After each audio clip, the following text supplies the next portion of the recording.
तर अक्षय शिंदे एन्काउंटर प्रकरणावरील आजची सुनावणी संपली आहे। युक्तिवाद झाला दोन्ही बाजूंनी। आरोपीला काबू करायला हवं होतं, गोळी का मारली?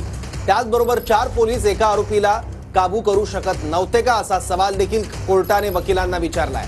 अक्षय शिंदे एन्काउंटर प्रकरणावर हायकोर्टाने काही महत्त्वाचे प्रश्न उपस्थित केले आहेत। दरम्यान पुढील सुनावणी आता 3 ऑक्टोबर रोजी होणार आहे।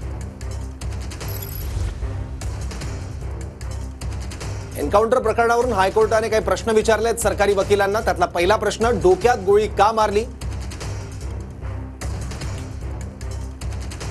आणखी एक दुसरा प्रश्न, पोलीस डोक्यात गोळी मारतात की पायावर, अशी विचारणाही कोर्टाने केली आहे। त्याचबरोबर पिस्तूल की रिव्हॉल्वर मधून गोळी मारली, असाही सवाल कोर्टाने केला। आरोपीला काबू करायला, ताब्यात ठेवायला हवं होतं, पण गोळी का मारली? 4 पोलीस एका आरोपीला काबू करू शकत नव्हते का, असा सवालही कोर्टाने केला। आरोपीने पिस्तूलचं लॉक ओपन करून राऊंड फायर केले का, असाही प्रश्न कोर्टाने उपस्थित केलाय। पोलिसांची पिस्तूल अनलॉक का होती, असाही प्रश्न हायकोर्टाने विचारलाय। तसंच सामान्य माणूस बंदूक चालवू शकत नाही, असं एक निरीक्षणही कोर्टाने नोंदवलं।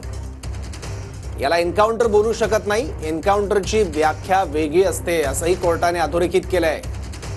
त्याचबरोबर 3 गोळ्या मारल्या, त्यातली 1 आरोपीला लागली, तर बाकीच्या 2 गोळ्या कुठे गेल्या? तसंच जप्त केलेलं हत्यार कुठे आहे?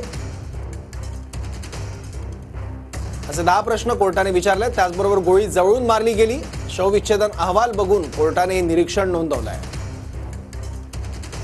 फॉरेन्सिक रिपोर्टमध्ये गडबड असली तर पावलं उचलावी लागतील, असा इशाराही कोर्टाने दिलाय।